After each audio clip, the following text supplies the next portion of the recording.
20 years after. Chapter 67. The Man in the Mask. The snow was falling thick and icy. Aramis was the next to come in and to discover Athos almost insensible. But at the first words he uttered the Count roused himself from the kind of lethargy in which he had sunk. "Well," said Aramis. "Beaten by fate." "Beaten," said Athos. "Noble and unhappy king. Are you wounded?" cried Aramis. "No, this is his blood." "Where were you, then?" "Where you left me. Under the scaffold." "Did you see it all?"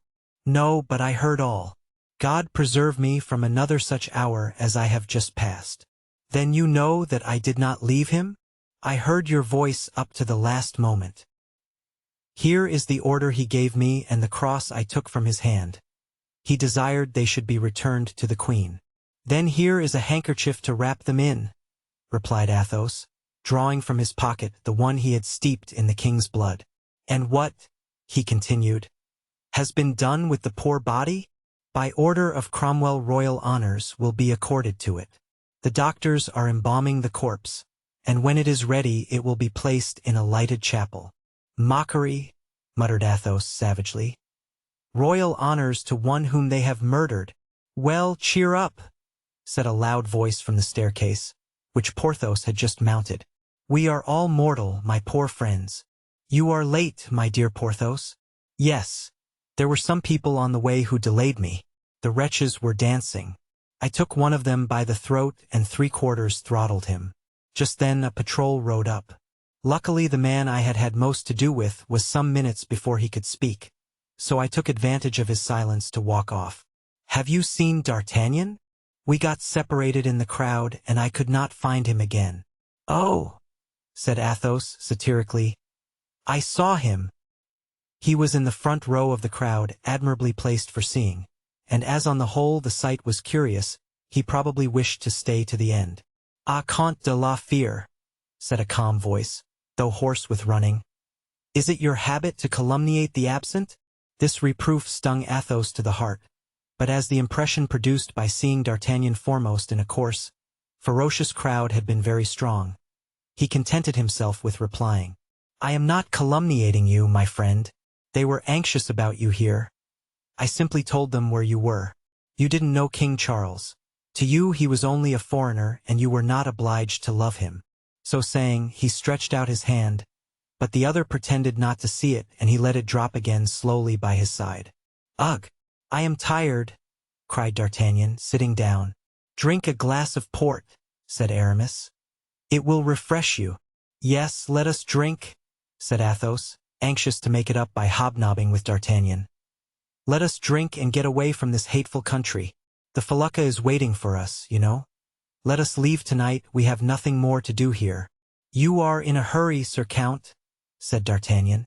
"But what would you have us to do here, now that the king is dead?" "Go, Sir Count," replied D'Artagnan carelessly. "You see nothing to keep you a little longer in England?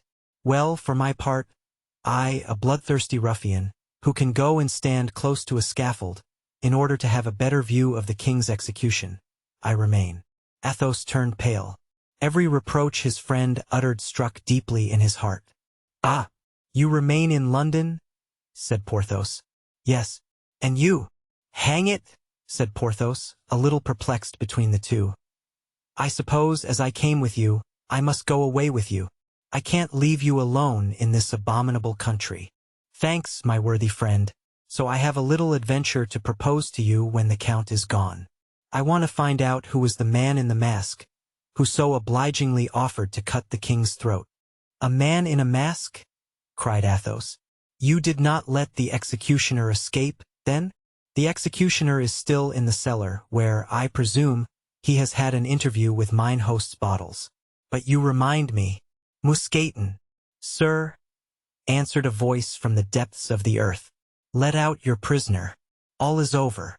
"But," said Athos, "who is the wretch that has dared to raise his hand against his king?" "An amateur headsman," replied Aramis, "who, however, does not handle the axe amiss." "Did you not see his face?" asked Athos. "He wore a mask." "But you, Aramis, who were close to him?" I could see nothing but a grey beard under the fringe of the mask.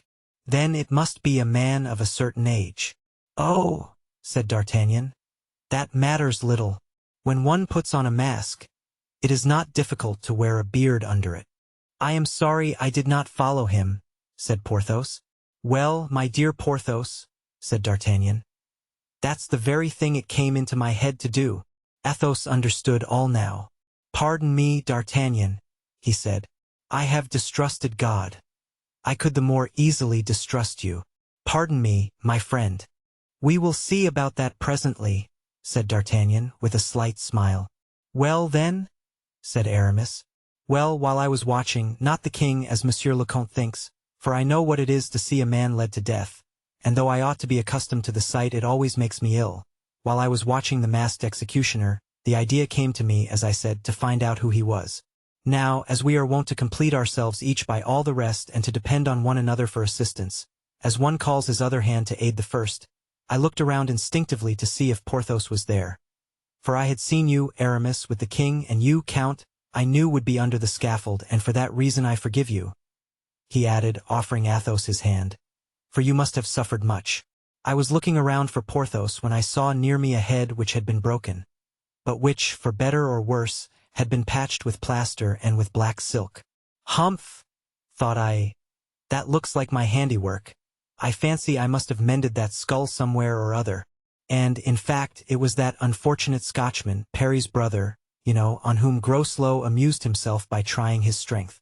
Well, this man was making signs to another at my left, and turning around I recognized the honest Grimaud.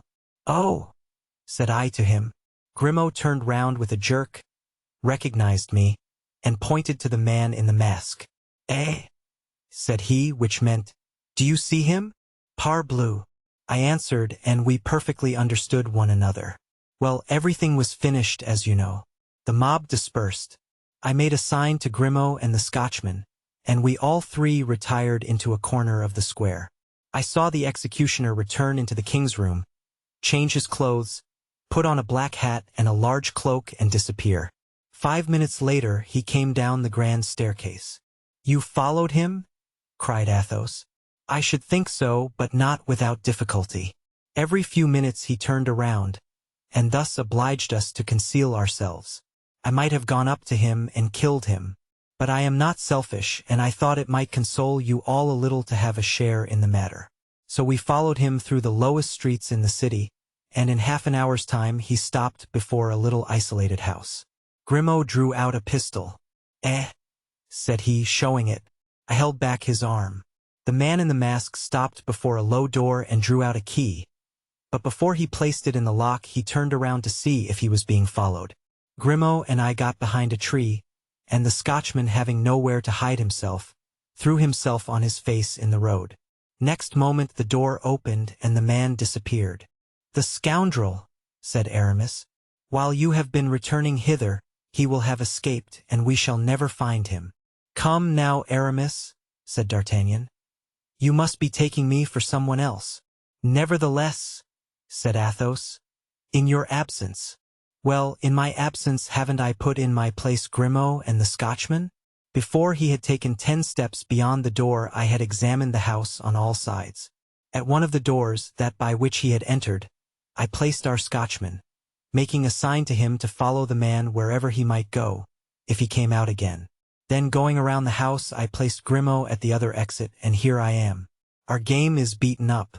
Now for the tally-ho. Athos threw himself into D'Artagnan's arms.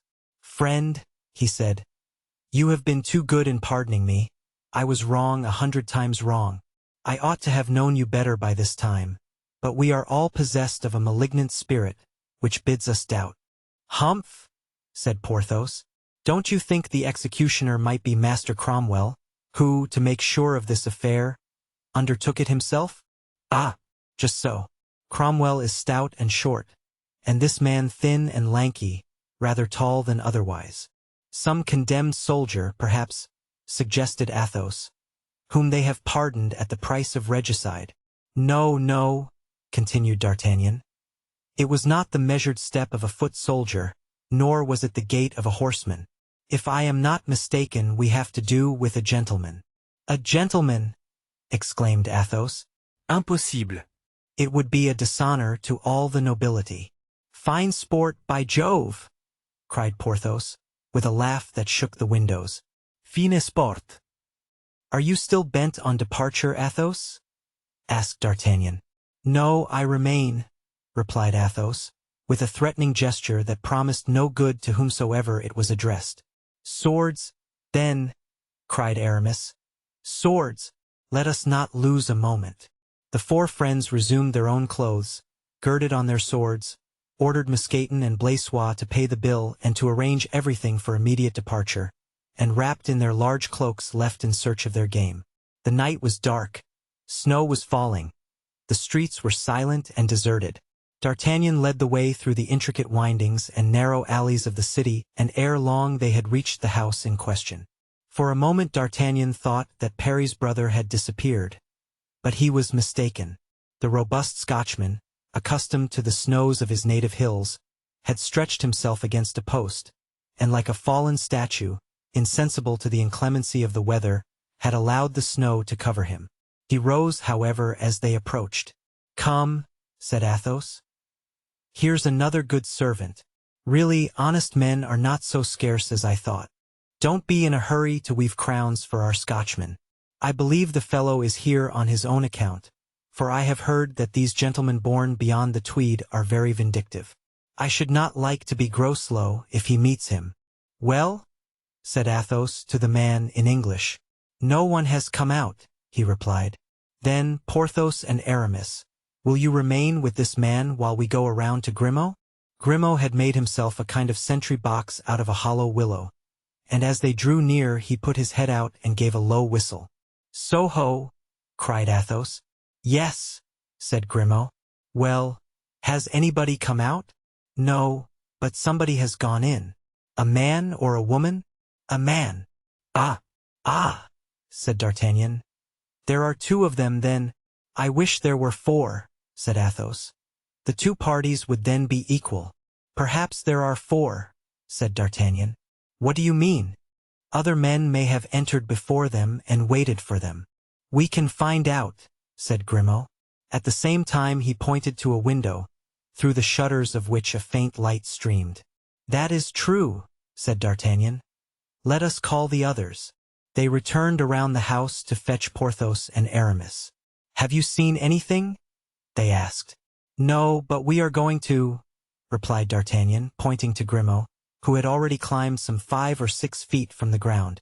All four came up together. Grimaud continued to climb like a cat and succeeded at last in catching hold of a hook, which served to keep one of the shutters back when opened. Then, resting his foot on a small ledge, he made a sign to show all was right. Well? Asked D'Artagnan. Grimaud showed his closed hand, with 2 fingers spread out. Speak, said Athos. We cannot see your signs. How many are there? 2. One opposite to me, the other with his back to me. Good. And the man opposite to you is the man I saw go in. Do you know him? I thought I recognized him, and was not mistaken. Short and stout. Who is it? They all asked together in a low tone. General Oliver Cromwell. The 4 friends looked at one another. And the other? Asked Athos. Thin and lanky. The executioner, said D'Artagnan and Aramis at the same time. I can see nothing but his back, resumed Grimaud. But wait. He is moving, and if he has taken off his mask I shall be able to see. Ah! And as if struck in the heart he let go the hook and dropped with a groan. Did you see him? They all asked. Yes, said Grimaud, with his hair standing on end. The thin, spare man? Yes. The executioner, in short? Asked Aramis. Yes. And who is it? Said Porthos. He is, murmured Grimaud, pale as a ghost and seizing his master's hand. Who? He? Asked Athos. Mordaunt, replied Grimaud. D'Artagnan, Porthos and Aramis uttered a cry of joy. Athos stepped back and passed his hand across his brow. Fatality, he muttered.